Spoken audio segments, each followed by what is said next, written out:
Hey, what's good, y'all? It's your boy JD6 here. I'm with my man. Shout out to KC Sports Authority. Make sure y'all go check that podcast out, man. You heard the man. What's good, everybody? You heard our guy, Jalon Daniels there. Check out the podcast. Obviously, if you're watching this, you've been checking it out. If you haven't, send it over to your friends. This has been a lot of fun. So shout out to JD there. And of course, the question everybody wants to know heading into this KU versus UCF game this weekend is, what is the status of Jalon Daniels and that health issue he's had with his back? And JB and I are here today on the KC Sports Authority podcast. We're going to break all that down as well as talk about Jason Bean. Can he deliver, as it looks like he is the expected starter? Let's just get straight into it. JB, coming off of last week, disappointing loss to Texas. That was a game that we felt we were in till the very end, until the fourth quarter. There's a lot of things I still want to touch on that before we get into this UCF game. Obviously, going into Texas, everyone was pretty pumped and felt that KU had the opportunity to have one of their best games in Texas yet, considering, where we were 2 years ago. But we were on pace to be that team. You get to kickoff. It's immediately announced like seconds before kickoff. No Jalon Daniels. So Jason Bean's out there. And I know we talked about this off air, but I think nobody on the KU staff side was prepared for that. All eyes were to Jalon Daniels was going to play. Here's the game plan against Texas. Jason Bean comes out and the offense looked awful for the first three quarters. Somehow the defense kept us in it. Texas, had some issues here and there. But I wanted to start with, because I told you this offline, listening to press conference after the game, you could just tell Lance Leipold was completely caught off guard. The coaching staff was caught off guard. They were not prepped at all or prepared for Jalon not playing, and I think that was evident in the play calling. But yeah, you could just tell in that press conference he did not feel comfortable. He looked irritated and frustrated, and we're not going to get into the speculation of, are there any issues between the coaching staff and Jalon right now? But take me through your thoughts immediately seeing Jalon not playing, how we went through the rest of the game, and then some of those coaching comments after. Yeah, it was not ideal to not have Jalon Daniels playing for us. I remember sitting down, getting ready to watch that game, and I was just so excited, right? Because in our preview, we were talking about all the ways that we can win this game, and we're thinking, okay, even if we lose this game, it's not the end of the world. There's still a great projection on the season as a whole. Texas was going to be a blessing if we would win that game. So I went into that game thinking, okay, we have a shot. I don't want to be disappointed if we lose, but I'm just going to try to sit here and enjoy some Kansas football. And right when I sit down, I hear I hear, we're going to go to Molly McGrath on the field with some breaking news. In my head, in the moment, I was like, please do not say that Jalon Daniels is hurt. Anything but Jalon Daniels. Sure enough. Right. Sure enough. I'm like, please just say that, I don't know, just say Texas decided to forfeit because, they were scared. Who knows? I was just like, anything but this. And it really, really brought the mood down. I was immediately just sat back, depressed. I can't express how bummed I was, because it was an instant feeling of, okay, we will lose this game. And I hate saying that, because I try to be supportive of our guys. I try to be supportive of Bean and his ability to lead us as, a backup quarterback, because we've talked at length about how he's much more than a backup and shouldn't be called that. But you gotta know, if there was any game that we needed Jalon Daniels for, it was this one, and it didn't happen. And you have to think, if Jalon did play the way the game transpired going into the fourth quarter, having Jalon back there probably would have made a difference. This game was not very pretty offensively. Like we said, the play calling, nobody was prepared for Jason Bean to be playing. Jason wasn't prepared, and again, I don't give him any fault to that. It's hard to change a game plan up with 30 minutes before kickoff to completely change everything up. But we've talked about this before. Just the play calling is different between the two because their strengths are different. But you have to think, if Jalon plays that game, even if he's not 100% healthy, we probably convert a few more third downs. We actually get to the other side of the field. I don't think we didn't run a play on the other side of the field close to the end zone until like the third or fourth quarter. So you have to think with Jalon that probably goes differently. But that gets us to where we are now. Sitting at 4-1. Mid-season KU football update here. 4-1, still bowl game is totally in reach.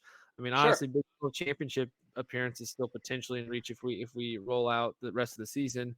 But all eyes really come down to this season hinges on the quarterback position, and it is the health of Jalon Daniels or it is the ceiling of Jason Bean.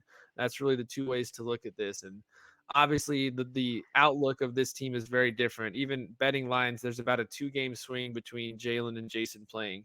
And even in this upcoming game against UCF, we've already seen the line go from 3 to 3.5 down to 1.5 to 2. So clearly there's a significant difference having Jalon, not just for KU fans, but nationally as well. But sitting here at 4-1, there's still a lot to feel good about. The offense, rushing the ball has been very solid. Devin Neal and Daniel Highshaw still look like a very solid tandem. Receivers, haven't been super crazy exciting, but we've got some ability to spread the ball out there. Defense, for the most part, has been solid. Obviously, we gave up a bunch against Texas, but Texas, you're going up against some of the best athletes in the country. So you're going to go up against guys that are bigger, faster, stronger. And that was evident. KU missed a lot of tackles last week. But how are you feeling sitting here 4-1? We're heading into the halfway point with this game upcoming this weekend. Is Jalon Daniels aside, how's the optimism? Optimism is waning a little bit. I can't ignore the fact that we have this injury that's lingering. Overall, I would say I'm still quite positive that we can do well. I think the last time we were on and talking about the season outlook, I was saying 8 wins. I'm kind of more like at 7. So it's not a huge drop off. The main thing is going to be when Jalon returns, but I think what I'm just looking at is I'm distracted by this narrative right now that there's some kind of weird thing going on with Jalon Daniels and it's some kind of conspiracy, or maybe that like Jalon was never fully healthy, and I've heard everything from Jalon is hiding his true health from the coaches versus the coaches are just trying to play these games with, they know the situation, but they're trying to push him as the starter when they actually know full healthy or full well that he's not healthy. And I mean, there's going to be some days where he can go and some days where he can't. We've gotten lucky to where he's played most of our games so far. All these narratives are just surrounding me, and I'm thinking, I just want to know the truth. I just want to know that he's okay as a human being and as a great competitor. I'm hoping the best for him. I think we'll be fine moving forward the rest of the season to get to another bowl game. So overall, still optimistic, but man, it's rough right now. And I think what you just said there is important too. What is the truth?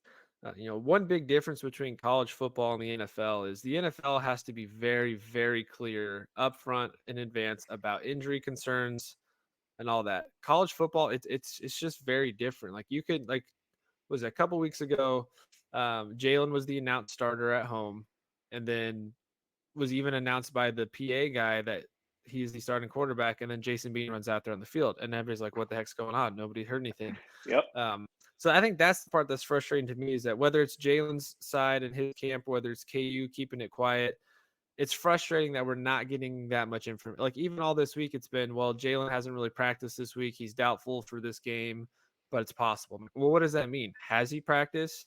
Is it the back flaring up? Is the back tightness leading to shoulder pop? What is going on here? Nobody really knows the answer. I think that's what's frustrating for at least as a fan is you just have no clue. Yeah. And then on top of that, all the questions arising, all the stupid conspiracies out there that people are coming up with. Lance the picture of the backpack. The backpack. Lance is going to go to Michigan State, and he's keeping Jalon out so he can. Jalon, everybody's talking about maybe he sits out so he can transfer. Jalon's already done his red shirt, burned his red shirt, so he would be able to transfer no matter what. None of that. I don't believe any of that talk. I think it's just a Right. matter of Jalon knows if he can go and if he can't go, and he's trying to protect his body. There just seems to be some either lack of communication or lack of information flowing to the public to know what's going on. And that's really, I mean, the whole season kind of hinges upon that. We know we're capable of being a bowl competitor team. We're 2 wins away from that, and Jason Bean can for sure get us there. But I mean, you got to feel bad for Yes. Jason Bean too. I mean, we're going through this all again this year, like we did last year. Jason Bean becomes a starter, different scenario. He starts out as the starter.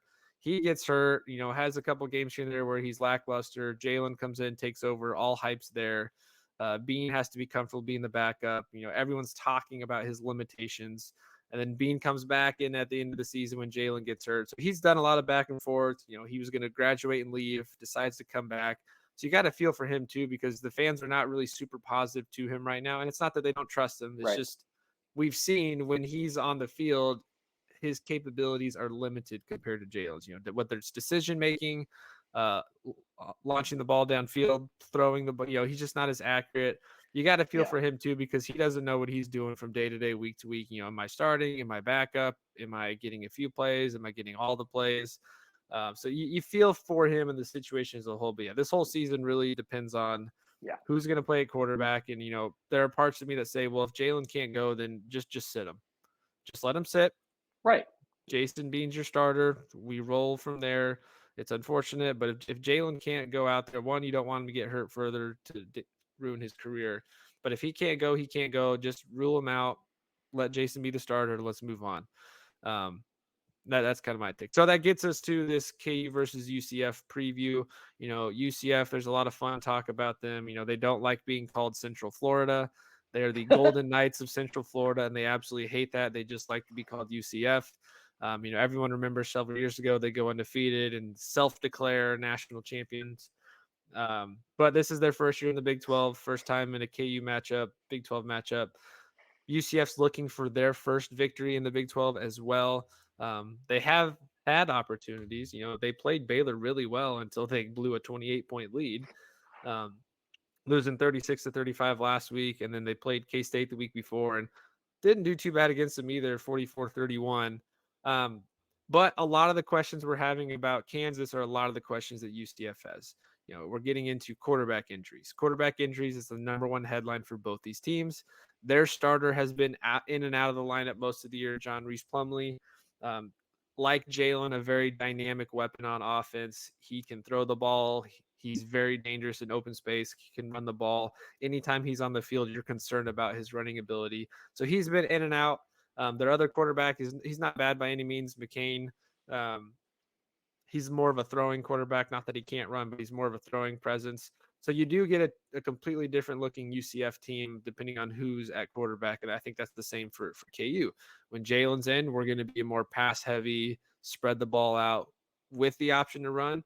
But when Jason Bean's playing, we're probably getting behind center, running the ball a lot more. These two teams stack up offensively and defensively. Let's go through some of the stats here. UCF, their offense is very high powered, even without Plumlee. McLean's done a pretty solid job filling in for him. 872 yards, 7 touchdowns, and 2 interceptions. Right on par with basically what Jalon's done this year. But they average about 550 yards of offense, which is about 130 yards more than Kansas. So this is going to be a team coming in that's going to put up points. They've put up over 40 points in 3 games, 30 points in 4 games. They beat Kent State 56-6 early on. But this is a team that loves to score. They play up-tempo, fast pace. They're going to move the chains. They're an explosive offense. They rush for over 255 yards a game, which is incredible. Defensively, though, they're not that exciting. On paper, they're relatively similar to Kansas. I think Kansas has a little bit better secondary and defensive line presence. But this has all signs pointing towards an offensive shootout. Depending on who's at, I don't think it matters who's at quarterback for either team. This is going to be a high-powered offense. Where do you want to start heading into this preview? Do you want to talk UCF first? Do you want to go more what it looks like for Kansas with Jason Bean? Where do you want to go? We can start with Bean. I just have a quick note on him. I think the panic button needs to just be on the back burner right now. Just because as we were talking, I got to thinking, you know what? We can't be too mad at Jason for his performance for many reasons, but also it was against Texas. I mean, Texas is a great team, so it's like, I mean, I don't expect much in that performance, but I do expect more from him if he has a week to prepare for UCF. So Jason Bean has shown some struggles with maybe like overthrowing the ball. I saw that a lot last week. But really, when he has his time to make a decision, when our line can keep him in the pocket with enough time to make a decision, he can excel. Now, the only issue is if that decision he makes is to run, he has more of a tendency to run sideways instead of forward. My biggest issue with him thus far has been something so minute, but it's just been, if you're gonna run the ball, if you're gonna scramble and try to get that touchdown, or I'm sorry, not even a touchdown, just the first down.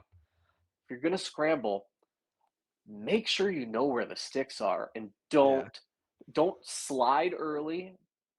Don't be afraid to dive and lunge your hand forward, and lunge that ball forward as much as possible, because every single time he's just off. And I would also, I guess one other thing is, I would challenge Jason Bean to maybe stand his ground on what he believes he can accomplish in these high pressure plays. For example, when we were playing against Texas, I couldn't tell you at what point of the game it was, but there was a drive I specifically remember that I felt like it killed our momentum, and it was on, I believe it was on a fourth down play where we had, like, it was 4th and 2, or not even 4th and 2, no, 4th and inches, and we did some kind of shotgun Couldn't play. get it. It was Well, stupid. couldn't get it, and we turned the ball over on downs, and that killed our momentum. I really feel like he should have stepped up in that moment and said, "No, we are doing a quarterback sneak." Like, why? Or Why just doesn't turn around KU and ever hand do? it off the high shot or Devin Neal. Yeah, Like, okay, quick side note. We talked about this. If you haven't checked out, just real quick plug here. If you haven't checked out some of our other podcasts, we've got the guys from the Aftermath KC podcast that they've been joining us talking Chiefs content. They've got we just did a new episode last night that I joined them for, previewing the Vikings and Chiefs game. So quick shout out to them. But we talked about on their game. Let me get this back off here. We talked about on their episode how frustrating it is when teams are in that 4th and short and they don't just turn around and hand it off straight up the middle. Everyone wants to line up in shotgun, spread it out, and get speed out there. But you have Daniel Highshaw, who's got some of the thickest thighs I've seen. Devin Neal can get you a yard anytime you need. Why can't we just turn around in 4th and inches and or even direct snap it to them with an extra blocker yeah. out there, instead of doing this shotgun, spread it out, run off. I'm sorry. Quick side note there. It just frustrates me that coaches don't simplify 4th and short. It's got to be complicated, fancy, tricky. Just turn around, hand it off, run right up behind Mason Fairchild, Jared There you Casey, and you're go. good to go. That's it. That's all you Exactly. need. I couldn't have said it better. It's very frustrating.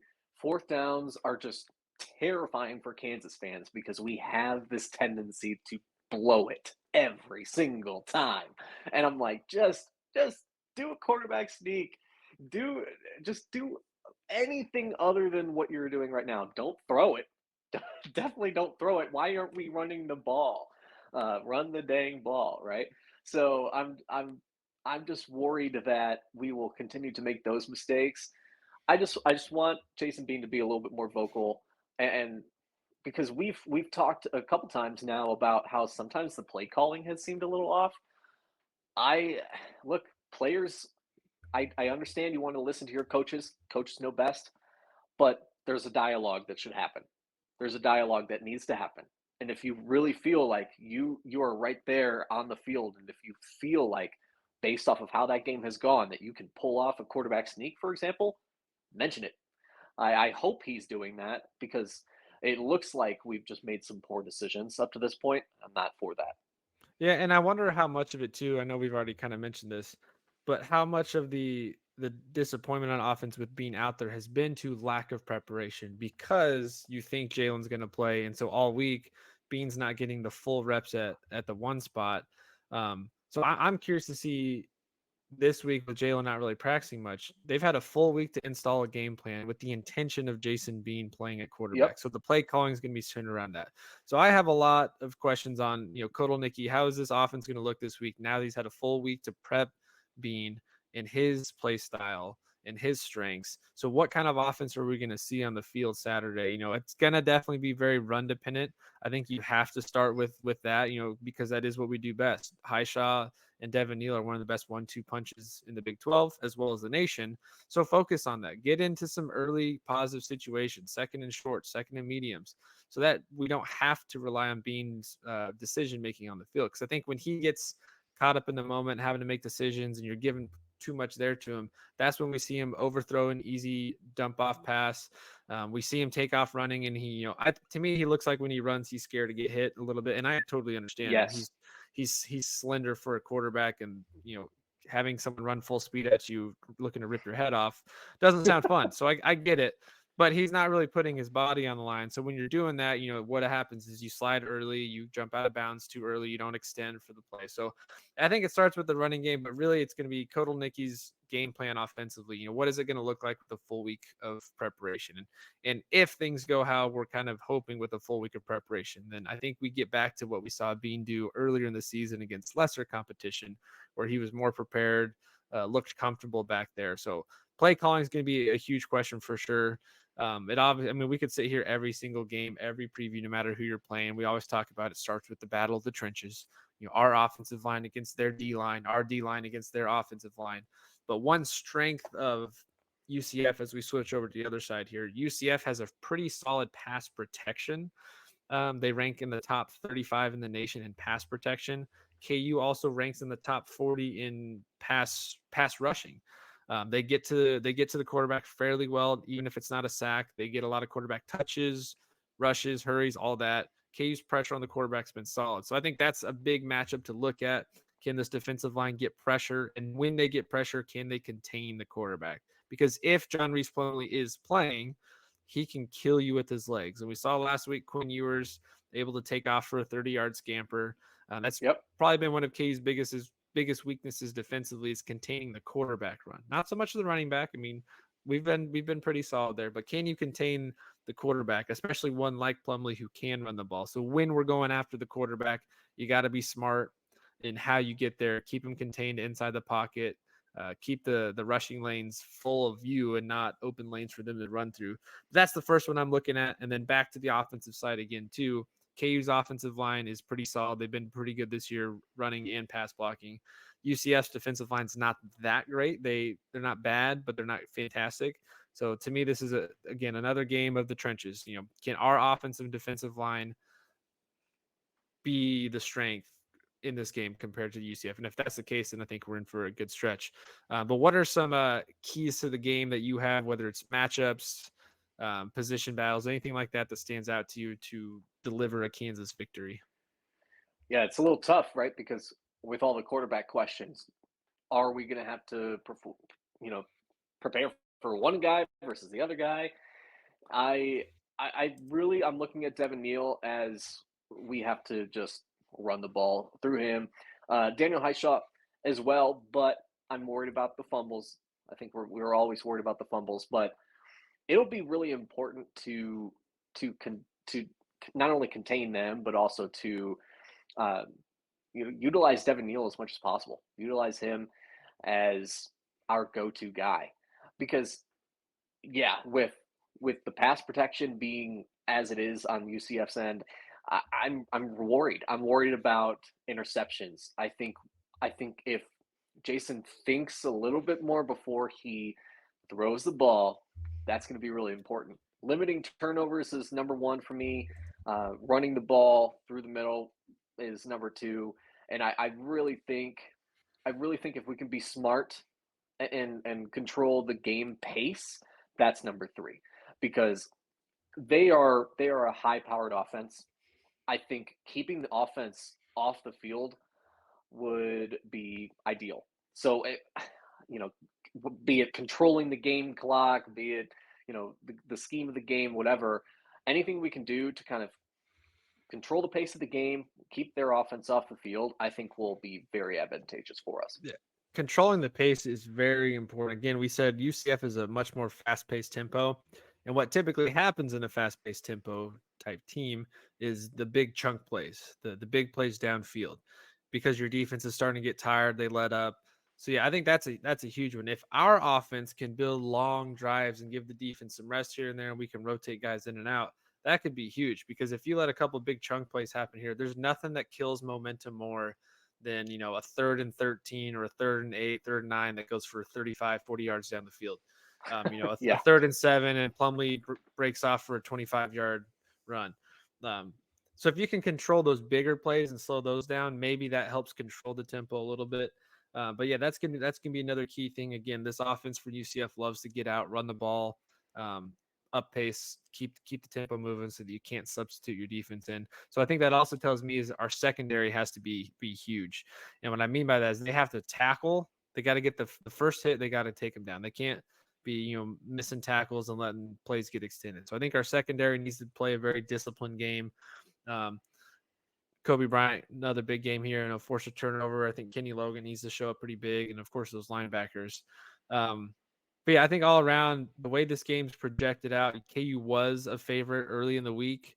Now that has completely shifted. UCF is now the betting favorite. And if you go on look for bets right now, the only quarterback props bets you can really get are Jason Bean. So Vegas is pretty confident Jalen's not playing, but they're not confident at who's playing for UCF yet. So maybe that plays into our favor later, that their quarterback situation is still up in the air. But KU's now a underdog at home, plus 1.5 at home on a couple of places, going to big matchup. The booth has done pretty well being sold out. I don't think this game's quite a sellout yet, which it should be, not just because it's a big time matchup, but this is going to be a fun weekend. We've got a couple of former KU football players going into the Ring of Honor. Former running back Tony Sands had an electric career here at Kansas. He's going up Saturday. And then, of course, former linebacker Nick Reed from the mid-2000s, another very, very solid quarterback. Linebacker going up into the Ring of Honor. And that also means former players and coaches being back. Mark Mangino is going to be back in Lawrence for the first time in a long time. And thankfully it's been far enough out now that there's probably not much animosity left between him and the KU admin side, because most of those people that were here back then are probably gone. But there's a lot to be excited about still with this team, whether Jalon plays or not. So we still got to show up and support, pack the booth, get a 100% sellout game again, because there's just a lot of fun in the air. Any other matchups or anything you want to throw out before we get into game predictions? Let's predict. All right. So again, high-powered offense right now. If you're looking at the betting lines, the over/under is set at 63.5. So they think this is going to be a very high-scoring game. The spread again, KU plus 1.5. You want to go first? What are you feeling? I'll go first. I hate this. I'm not feeling good. I'm gonna predict Kansas to lose. I'm so sorry, but I know it.